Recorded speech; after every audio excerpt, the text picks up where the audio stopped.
The bell at West Ridge Elementary sounded like thunder trapped inside metal. I stood under the covered pickup lane holding my son's small Spider-Man umbrella because the sky over Florida had been black all afternoon, like it was waiting to punish someone. My 7-year-old son Liam kept bouncing on his toes beside me, wiping water off his cheeks every time the rain misted sideways. He was smiling because today was Friday. And Fridays always felt like tiny freedom for us. That was before my parents decided we were disposable. My sister Harper came out first, waddling like she was carrying royalty instead of two spoiled kids who treated Liam like dirt every chance they got. She rolled her eyes when she saw me. Please subscribe to our channel and tell us in comments from where are you watching this video? You know Mom and Dad are coming to get us, right? You aren't needed, she smirked. I ignored it. I was used to her mood. She acted like Florida humidity existed just to ruin her hair. Liam whispered, "Can we still get ice cream after Mom, even if Grandma's here?" I smiled and squeezed his hand. Yes, always ice cream Fridays. His tiny shoulders relaxed like those 4 words kept his whole childhood glued together. Then the silver SUV pulled up, my parents' car. The same car they refused to let me drive even when I was broke and job hunting for months. My dad rolled the window down halfway like I was a door-to-door scammer. "Harper, put her kids in. Hurry up, we need to get going." He didn't even look at me. He didn't even acknowledge Liam was standing there soaked. Harper shoved her 2 kids in, slammed the door, shook off rain from her jacket dramatically, and then she looked right at Liam. That umbrella makes him look like a stray trying to look cute so someone will adopt him. My mother laughed from the passenger seat. It was the type of laugh that cuts through bone. I stepped closer. "Dad, wait. Liam is riding with me. We live 30 minutes away. It's pouring. We aren't walking home." Dad finally looked at me. Not lovingly, not even neutral, but like I was a defective box in a warehouse. "Your sister's kids come first today," he said, voice flat. "You know that." He snapped fingers at Liam. "Walk. It builds spine." Liam's face broke. He didn't understand adults could be this cold to kids in real life. "Dad, what the hell are you saying?" I yelled over the sound of rain hitting concrete like nails. My mother leaned toward the window. "If he can't survive walking half an hour in rain, he isn't meant for life," she said calmly like she was talking about a business decision. "Strays walk. That's what he is. You raised a stray." Then they laughed. Yes, they laughed. Right there, outside of an elementary school, while parents behind us honked and stared horrified. Dad drove off with the tires splashing dirty water directly onto Liam's shoes. I stood frozen while my son cried silently. I lifted him into my arms, umbrella shaking, my hands shaking, my voice burning inside my throat. I couldn't even speak yet because this level of cruelty wasn't normal even for them. This was a new category of evil. We walked to the far corner of the school where buses don't go because I couldn't just collapse in front of everyone. I needed 1 minute of oxygen to stabilize my rage. Liam sobbed into my chest. "Why don't they like me, Mommy? I'm not bad." I kissed his forehead and whispered in his ear, "You are everything good. They are the ones broken." When we reached home, soaked, shivering, skin sticky from Florida rain, everything inside me changed permanently. This was the exact day I stopped being the daughter fighting for their approval. This was the day I turned into the woman who would end every piece of control they ever thought they had. This wasn't going to be poetic. This wasn't going to be gentle. This wasn't going to be silent revenge. This was going to be real revenge, and they were not ready. I carried Liam into our little apartment and shut the door like it was the hatch of a ship that needed sealing. He clung to my shirt, small fists gripping fabric that smelled like wet school bus rubber and rain. I told him to change into dry clothes, made him a hot chocolate, and watched him with a kind of fierce, frightened tenderness I'd never known I was capable of before. His breathing evened. He hummed a silly song about pirates while I held my phone and tried to stop shaking. The first thing I did wasn't post anything. It wasn't call family. It was practical, surgical, the way I'd learned to be when life demanded results instead of drama.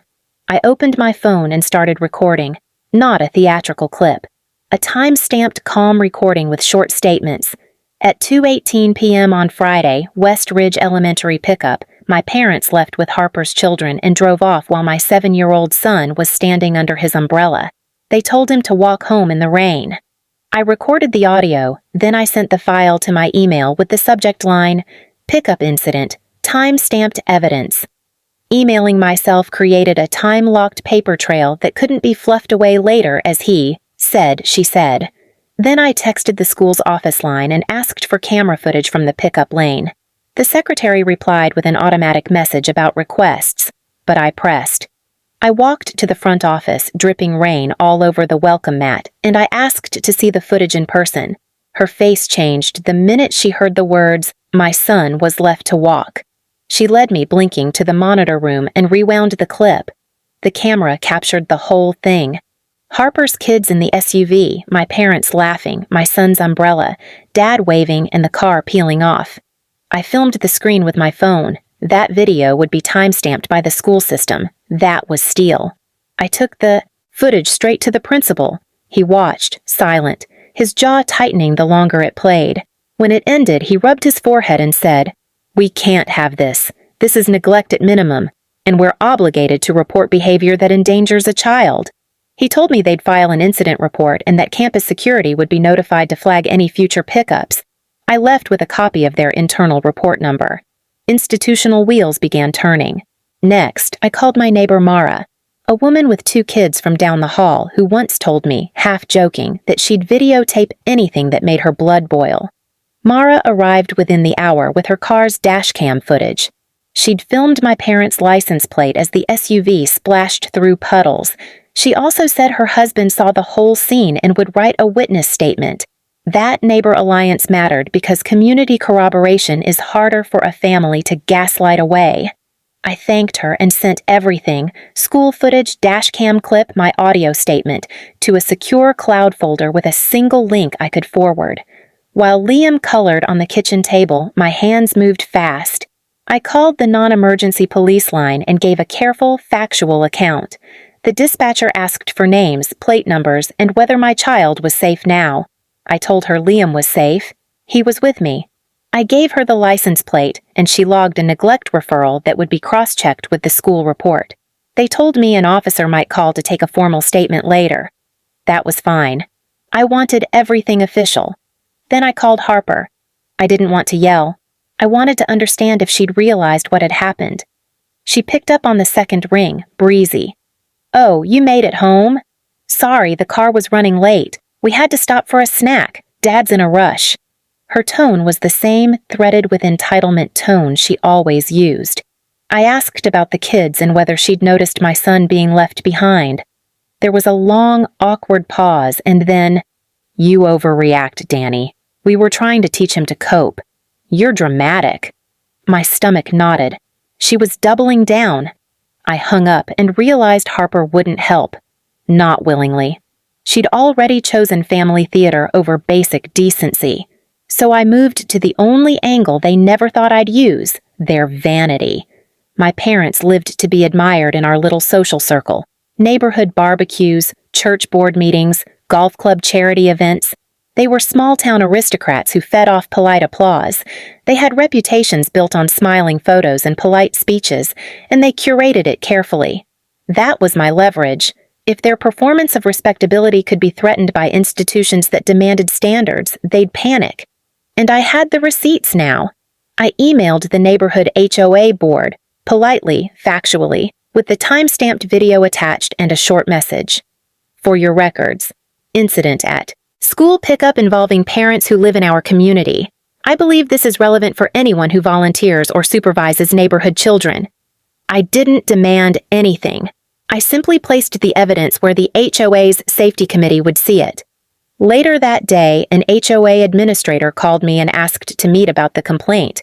They told me they'd temporarily suspend any volunteer privileges pending review. I didn't celebrate. I was methodical. Privilege removal was slow poison. Then I called the coordinator of the Sunday school where Dad volunteered. She answered with clipped concern. "We have a zero-tolerance policy for anything that endangers children," she said.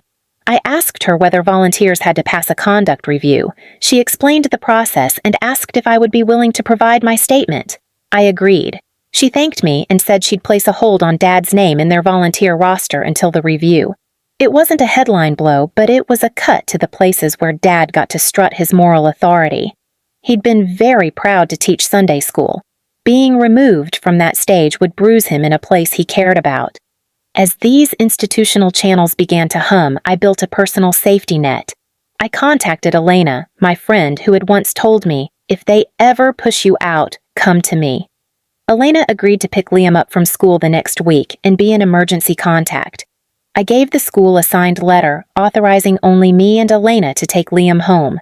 I filed a formal parental directive with the school.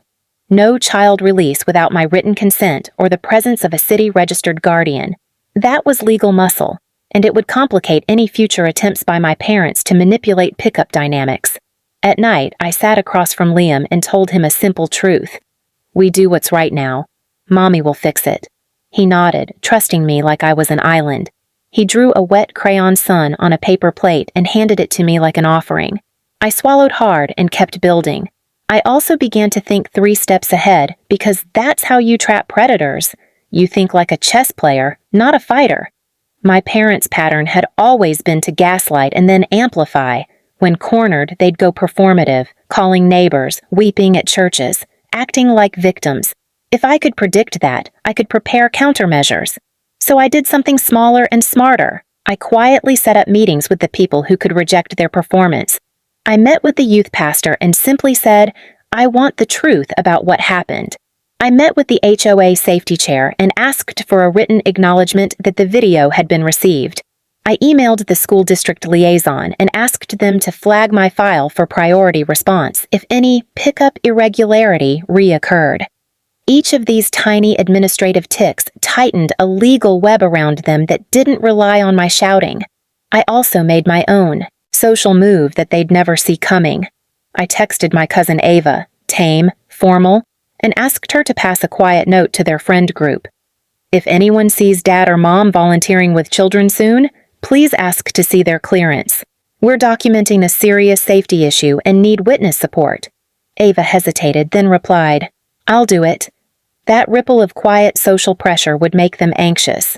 People who live off applause hate quiet questions. Then came the bait. I needed them to show their pattern again in a place where those same institutions were watching.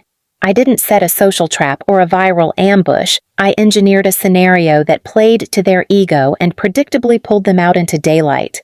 I posted on the neighborhood volunteer board, anonymous account, about a sudden kids' safety workshop being organized by the school. A session that required volunteer sign-ups from the community. The post asked for experienced community members to assist with child supervision during a rain drill. I knew they'd jump at the chance to be frontline heroes, to reclaim narrative control, and be praised. True to form, within a day, Dad called the HOA chair offering to lead the drill. He described himself as experienced with kids. He wanted to be visible. He wanted the stage.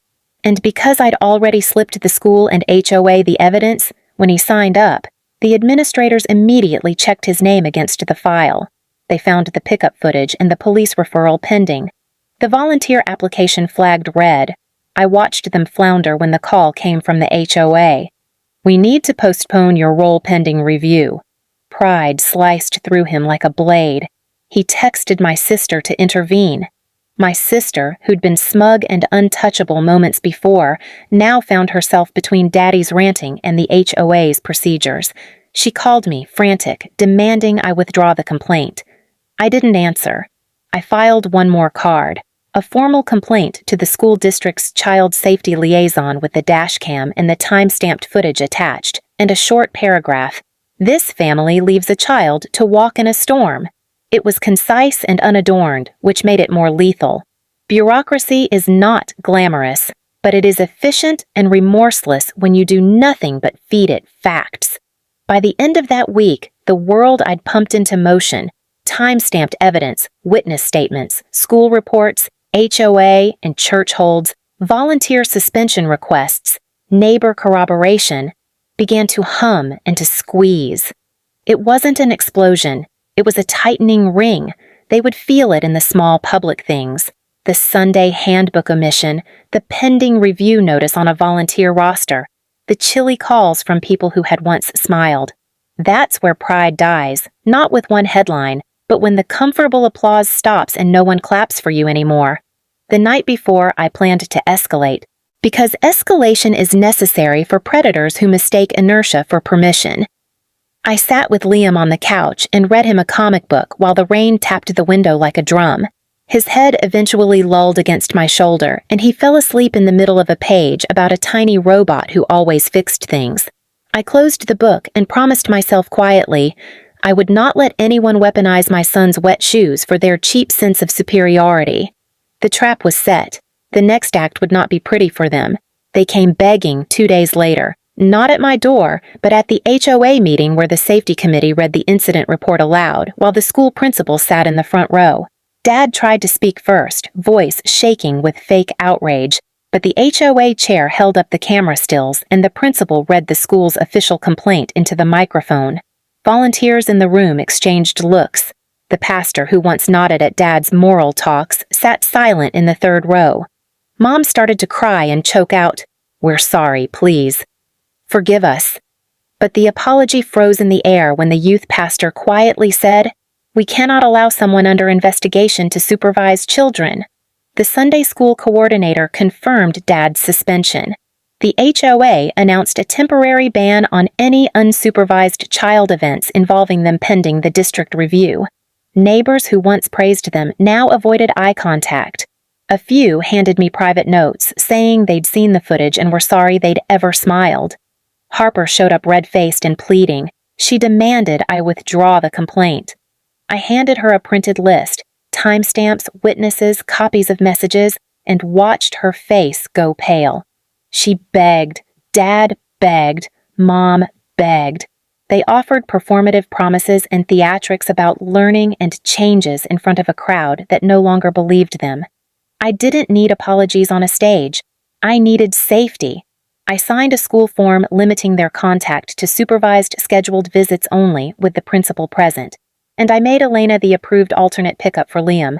I asked for no public altar of forgiveness. I wanted boundaries that held. They left the meeting smaller than ever, mouths open, stripped of their comfortable roles. They were begging for mercy and stunned by how little I gave them, a single line of protection that would not be ignored. I walked out holding Liam's hand. He kicked a puddle and laughed. The rain had stopped. The worst of it had finally passed, not because they were sorry, but because the systems I'd fed with truth had refused to let them hide behind their performance any longer. Please subscribe to our channel and tell us in comments from where are you watching this video.